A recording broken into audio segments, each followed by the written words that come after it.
morning, friends, and welcome back to Mornings with Mandrid.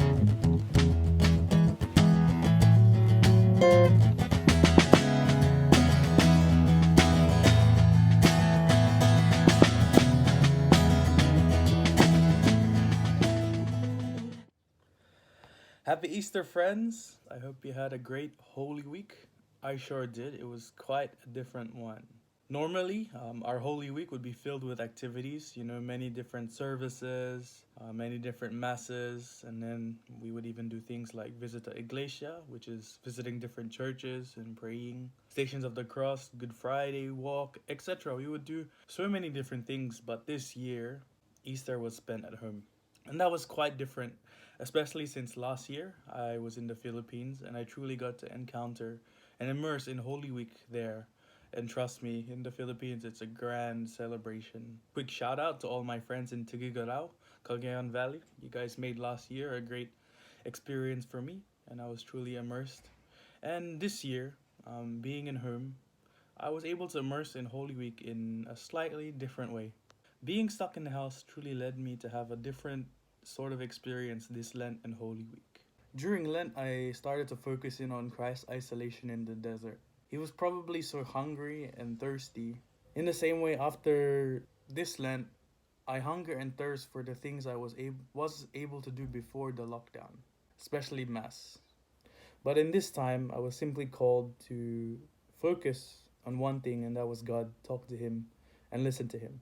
Being in quarantine during the Holy Week allowed me to immerse in different feelings that I haven't really fully experienced. First, the Last Supper reminded me of the time our church was closed and we weren't able to receive the Eucharist. The confusion and the sadness I felt is probably only a fraction of what the disciples felt as they found out their leader, Christ, was gonna die and gonna leave them. Even the anticipation after the crucifixion, waiting for Christ to rise, being in the house waiting for the day quarantine will be over. This really helped me immerse and have a, I guess, greater experience or anticipation of Easter Saturday, making this past weekend, Easter Saturday, the Easter Vigil, and even Easter Sunday, I guess a greater celebration because I was able to tap into that feeling of anticipation because we're living in it. Being immersed in this way truly helped my Easter experience become greater. On Good Friday, I watched The Passion of Christ with my family, if you guys know that movie. And during the movie, all of us were overwhelmed with the extent to which Christ suffered. But then, right at the end, we all have this feeling of great victory because we see Christ rises from the dead and exits the tomb. This leads me to the simple reflection which I wanted to share to you today. And that is, in this time, in this current reality of the world, all of us are experiencing different challenges, a lot of struggle, and a lot of suffering. But if there's anything that this Holy Week, this past Holy Week can teach us, is that after the suffering comes the resurrection. So today I have a question that I'd like you to reflect on. And that is, if this reality, COVID, quarantine, etc., is the suffering, then what will be the resurrection?